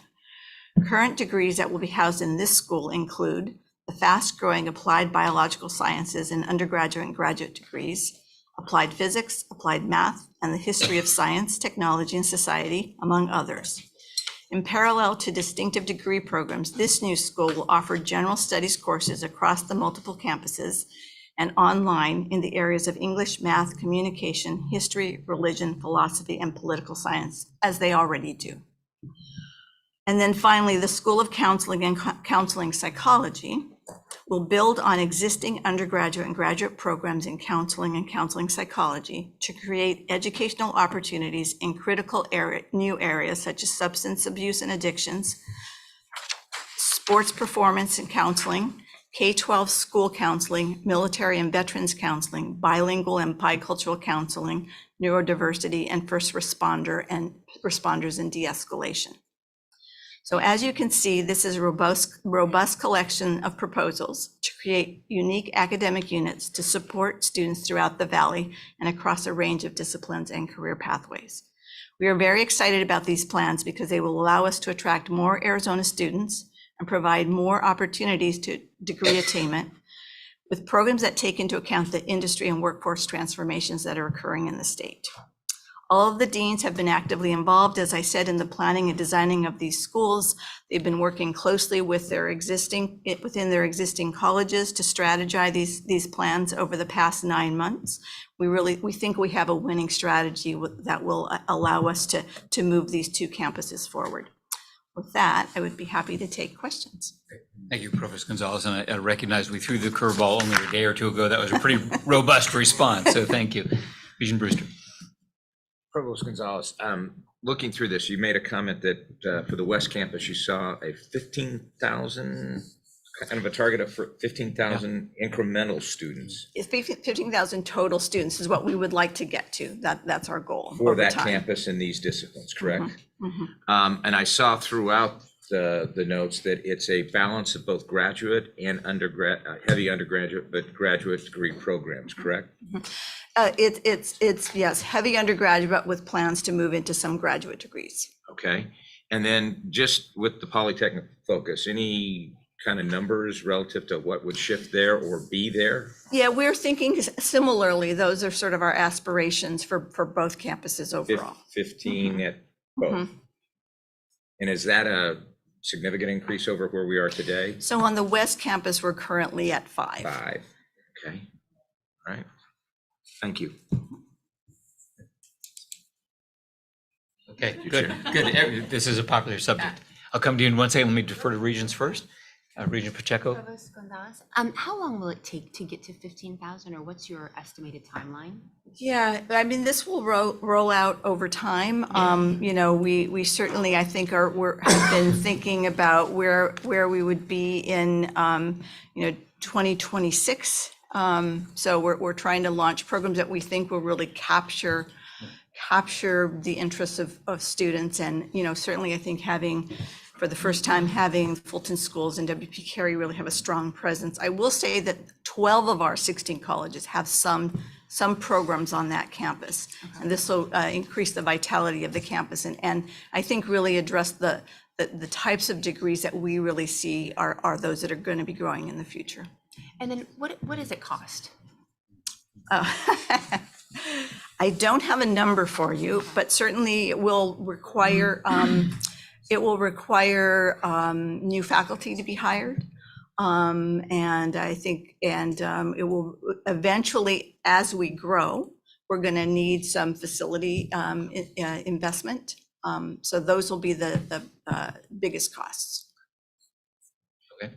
Regent Mata next. Thank you, Provost Gonzalez. So these are three different questions.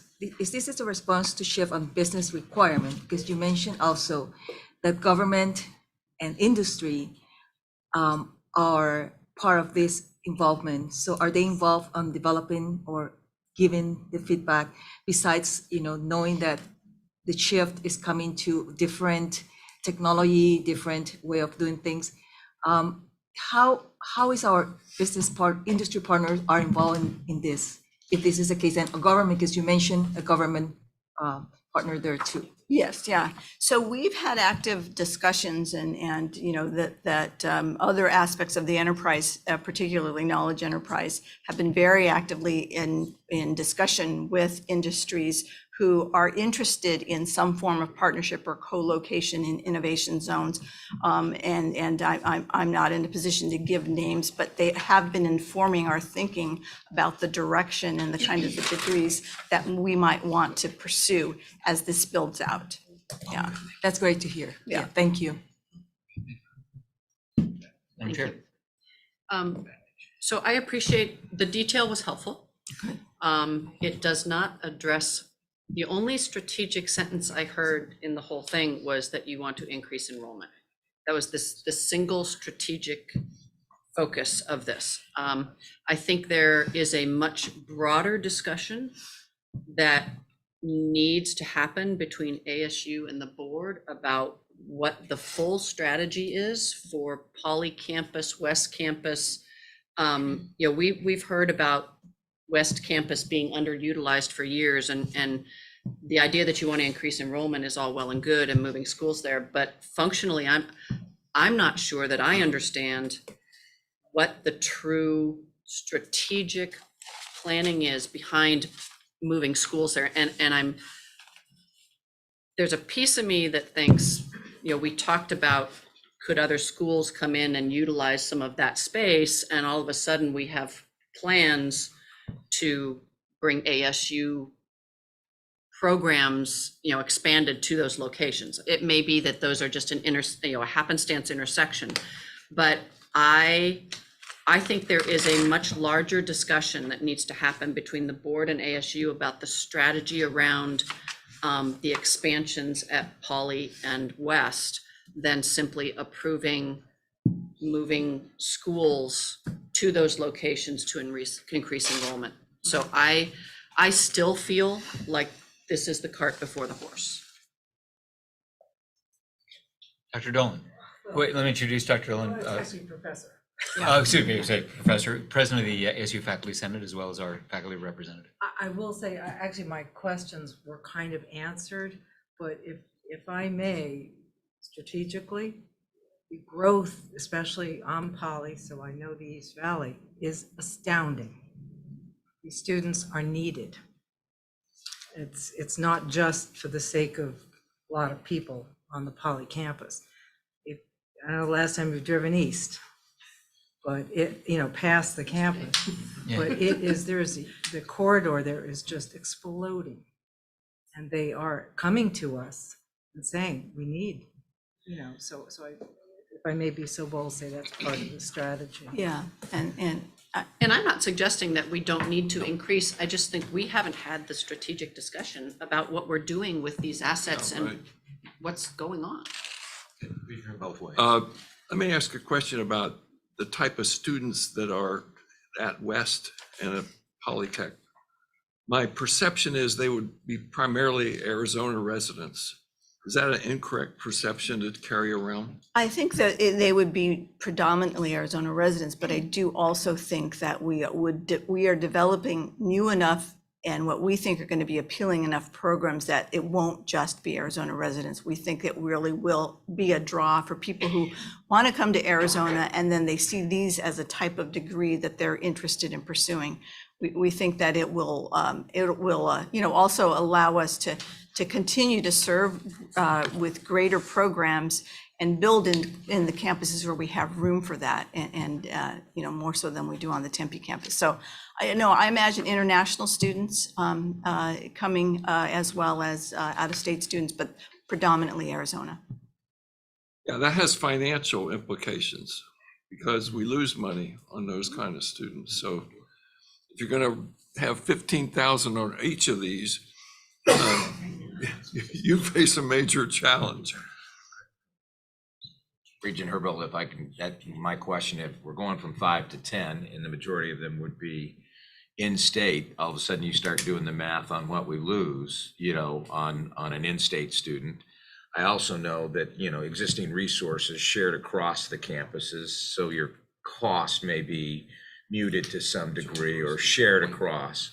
But I would like to also see, and talking with Regent Pacheco, I would like to see in these overviews a cost estimate. I would like to see some thought going in to say, okay, here's what we see, as our delivered cost to serve, and obviously the cost to engage and the incremental tuition that would be coming. Just again, to frame, a strategy is important. Strategy drives, a lot of things, but ruthless implementation of that strategy becomes a cost issue. Well, Professor I do want to Gonzalez. highlight that point well taken. I do want to highlight that the costs for the building of the 3 schools related to CISA are a different matter, because what we're trying to do there is to give some structure to to a college that has grown in size but hasn't had the organizational structure. So that isn't necessarily going to require a lot more hiring. It's just sort of creating new opportunities to be thematically organized in ways that we think are going to be more useful for that existing college. I can't help but see this also in the context of a proposed dorm. Do you anticipate that these programs have sufficient multi-state draw that the offering of a dorm will change the student mix and therefore the revenue mix at West? We do see that, yeah. We do anticipate that there will be a need to consider student residence and to kind of be planning for that build out as well. Okay.